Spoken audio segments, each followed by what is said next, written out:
Maupay na daw mga sangkay! For today's vlog, isi-share ko lang sa inyo ang mga kaganapan ngayong araw. At ito ang order namin mga sangkay, isang aming suki na halos linggo-linggo talagang umu-order. Nakakatawa nga mga sangkay kasi in-stock ko siya at napag-alaman kong congresswoman pala siya at nagtatrabaho siya sa Dentist World Hospital. Yung feeling na pasok sa standard ng mga sosyal ang aming paluto.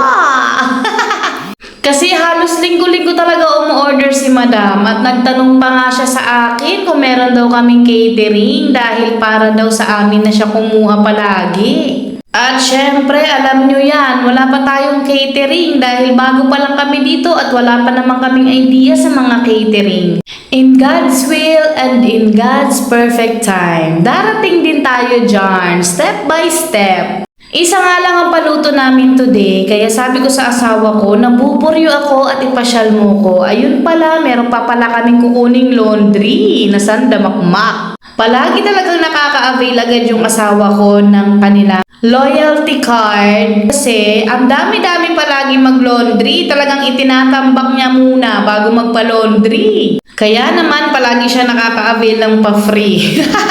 At meron nga nag-chat sa akin at umorder na naman sa amin para kinabukasan. Thanks God! Pagka-uwi nga namin mga sangkay, nag-request ang aking asawa na magluto daw ako ng sinigang na hipon.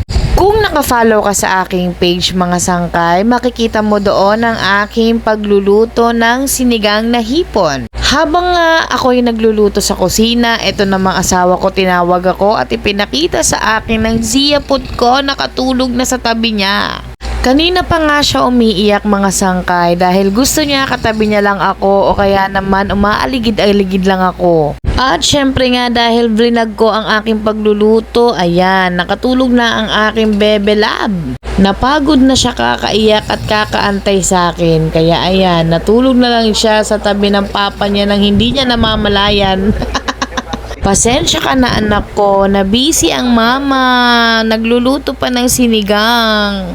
At pagkatapos ko nga patulugin ulit ang aking anak at padidiin, ako naman ang kumain ng aking nilutong siniganggang. Linggo nga ito mga sangkay at ito ang gusto ng aking mister tuwing linggo, magtitipon-tipon sila ng kanyang pamilya. Kaya nga nagpaluto ang aking asawa ng sinigang na hipon dahil dito nga kakain ng aking mga in-laws. Hindi na nga ako muna nakapag-treadmill mga sangkay dahil na busy nga kami sa kakanood at kakakain.